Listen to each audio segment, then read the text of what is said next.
Hello guys, तो आज की वीडियो में हम बात करेंगे सुपरस्टार गोविंदा के बारे में। ऐसा क्या हुआ कि इतने बड़े सुपरस्टार का करियर चुटकियों में खत्म हो गया? तो आइए जानेंगे आज की वीडियो में। मैं हूं सुमित, आप देख रहे हैं फिल्मी बैंडिट्स।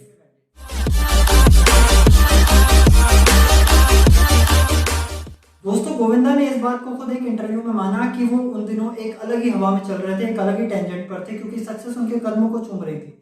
आज मैं आपको कुछ फैक्ट्स बताऊंगा जिनसे ये क्लियर हो जाएगा कि गोविंदा का करियर किसने बर्बाद किया। तो आइए शुरू करते हैं। दोस्तों, गदर फिल्म तो आपने देखी होगी।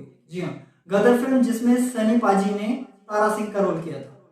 वो रोल सबसे पहले गोविंदा को ऑफर हुआ था और गोविंदा ने उस फिल्म को ये कहकर ठुकरा दिया कि इस फिल्म में जिस तरह की भाषा का उपयोग हो रहा है, जिस तरह के डायलॉग्स हैं, वो इस तरह के डायलॉग्स नहीं बोल पाएंगे और ना इस तरह की भाषा का उपयोग कर पाएंगे। ये फिल्म बाद में सनी पाजी की जोली में गई और सुपरहिट साबित हुई। गोविंदा को बहुत बड़ा नुकसान हुआ। दोस्तों, गोविंदा ने फिल्म ताल में अनिल कपूर वाला रोल करने से भी सिर्फ इसलिए मना कर दिया क्योंकि उन्हें उस फिल्म का टाइटल पसंद नहीं था। महज इतनी छोटी सी बात की वजह से उन्होंने इतनी बड़ी फिल्म ठुकराई और बॉक्स ऑफिस पर फिल्म ने बाद में कमाल किया और अनिल कपूर का करियर एक अलग ही ग्राफ पर पहुंच गया। दोस्तों, इसी कड़ी में एक और फिल्म का नाम जोड़ना चाहूंगा। आप लोगों ने देवदास फिल्म जरूर देखी होगी। देवदास फिल्म में चुन्नी बाबू का किरदार जो जैकी श्रॉफ ने निभाया, वो सबसे पहले गोविंदा को ऑफर हुआ था। संजय लीला भंसाली गोविंदा के पास इस रोल को लेकर गए तो गोविंदा का जवाब था कि आपने मुझ में चुन्नी बाबू कैसे देख लिया? मैं एक हीरो हूं और आप एक हीरो को कैरेक्टर रोल क्यों ऑफर कर रहे हैं?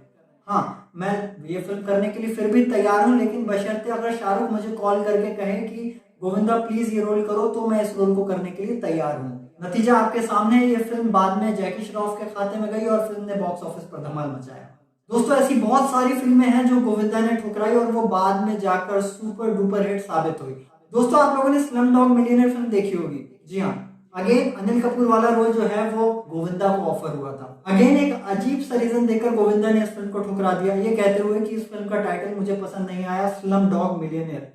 ये कहते हुए उन्होंने ये फिल्म ठुकरा दी और फिल्म बॉक्स ऑफिस पर सुपर हिट रही। दोस्तों, गोविंदा ने अपने करियर के इनिशियल स्टेज पर कमाल किया, धमाल किया। उनके कॉमेडी टाइमिंग का कोई जवाब नहीं था। उनके जैसा डांसर उस वक्त पर कोई भी नहीं था। उनके पास एक रिकॉर्ड है, एक वक्त पर 36 घंटों के अंदर 17 फिल्में साइन करने का रिकॉर्ड है उनके पास, जो आज तक कोई नहीं कर पाया। इतना ब्रिलियंट एक्टर गलती पर गलती करता गया। जब उनका करियर ग्राफ नीचे जा रहा था, उनकी फिल्में लगातार फ्लॉप हो रही थी, तो गोविंदा ने रुख किया पॉलिटिक्स की तरफ। उन्होंने कांग्रेस पार्टी ज्वाइन की और इलेक्शन जीतने के बाद एमपी बने। कुछ वक्त बाद उन्होंने पॉलिटिक्स भी छोड़ दी। दोस्तों, गोविंदा के फेल होने के पीछे कई सारे रीजंस हैं। जहां उनका करियर ग्राफ नीचे की तरफ जा रहा था, उन्होंने अपने आप में बदलाव नहीं किया। उन्होंने सेम तरह की फिल्में करना शुरू किया। उन्होंने अपने करियर में कुछ भी बदलाव नहीं किया। अपनी फिजिक के साथ कोई बदलाव नहीं किया। वक्त के साथ फिल्म्स बदल रही थी, म्यूजिक बदल रहा था, कहानियां बदल रही थी, लेकिन गोविंदा सिर्फ वही करना चाहते थे जो उन्होंने पहले किया हुआ है। दोस्तों, गोविंदा बहुत ही हम्बल इंसान है, बहुत ही अच्छी किस्म के इंसान है, लेकिन उनके बारे में इंडस्ट्री में कई तरह की बातें फैलाई गई। उनके बारे में मशहूर था कि वो जानबूझकर सेट पर लेट आते थे, अपने क्रू को इंतजार करवाते थे और अपने सुपरस्टार स्टारडम वाले नखरे दिखाते थे।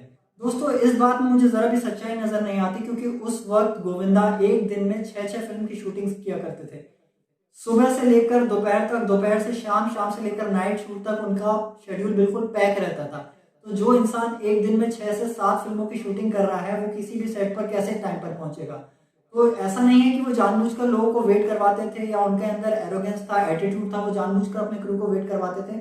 ऐसा बिल्कुल भी नहीं था। गोविंदा एक बहुत ही हम्बल इंसान थे, लेकिन उनकी मजबूरी थी कि वो सेट पर लेट पहुंचते थे।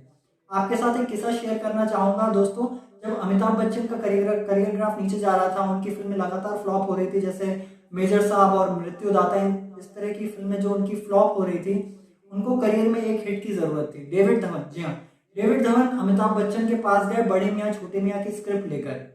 अमिताभ बच्चन ने तुरंत हाँ कहा और पूछा कि इसमें मेरे साथ कौन एक्टिंग करने वाला है।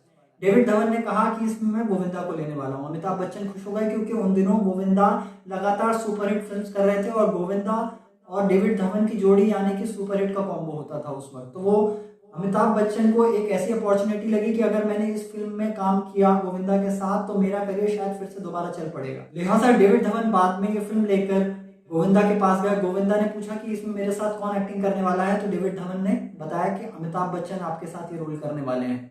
गोविंदा ने साफ मना कर दिया। गोविंदा ने इसलिए मना कर दिया क्योंकि गोविंदा एक वक्त में 6 से 7 फिल्मों की शूटिंग कर रहे थे और वो सेट पर लेट पहुंचते थे।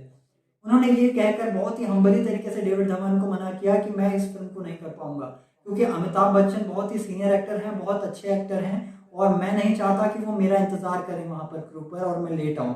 तो मैं ये फिल्म नहीं कर पाऊंगा क्योंकि मेरे पास टाइम की बहुत ज़्यादा दिक्कत है। डेविड धवन उल्टे पैर वापस चले गए। उन्होंने जाकर अमिताभ बच्चन को बताया कि हम वो गोविंदा की जगह पर किसी और को कास्ट करने वाले हैं। तो अमिताभ बच्चन ने पूछा कि आप ऐसा क्यों कर रहे हैं। तो उन्होंने डेविड धवन ने उन्हें पूरी बात बताई कि वो ऐसा क्यों कर रहे हैं। अमिताभ बच्चन ने सीधा गोविंदा को कॉल किया और तो गोविंदा ने उन्हें पूरी बात बताई कि वो ऐसा क्यों कर रहे हैं, क्योंकि उस वक्त अमिताभ बच्चन को ज़रूरत थी। इसलिए उन्होंने गोविंदा से कहा कि कोई बात नहीं, आप इस फिल्म को करिए, मैं आपका फिल्म के सेट पर इंतजार करूंगा, मुझे कोई प्रॉब्लम नहीं है। ये बात सुनते ही गोविंदा ने फिल्म के लिए हाँ कह दिया। दोनों ने साथ में काम किया, कोई प्रॉब्लम नहीं हुई और बड़े मियाँ छोटे मियाँ ने उस वक्त बॉक्स ऑफिस पर बहुत अच्छा काम किया, अच्छा कलेक्शन किया। और जिस वक्त बड़े मियाँ छोटे मियाँ रिलीज हुई उस वक्त करण जौहर की कुछ कुछ होता है जो कि सुपरहिट फिल्म थी। दोनों पैरेलल फिल्म रिलीज हुई थी और दोनों ने बॉक्स ऑफिस पर बहुत अच्छा कमाल किया और बहुत अच्छा बिजनेस किया। दोस्तों आखिर में अगर मैं कहूँ तो ऑल इन ऑल गोविंदा ने खुद ही अपने करियर में इतने सारी गलतियां की, उनका करियर इतनी नीचे आ गया। दोस्तों मैं गोविंदा का बहुत बड़ा फैन हूँ और मैं आज भी चाहता हूँ कि वो आगे काम करे, बहुत अच्छा काम करे। उन्होंने कमबैक किया, भागम भाग जैसी फिल्म की, उन्होंने पार्टनर जैसी फिल्म की, इतनी बढ़िया कॉमेडी फिल्म्स की। लेकिन वक्त के साथ उन स्क्रिप्ट में और गोविंदा की पुरानी स्क्रिप्ट में बहुत ज्यादा अंतर था।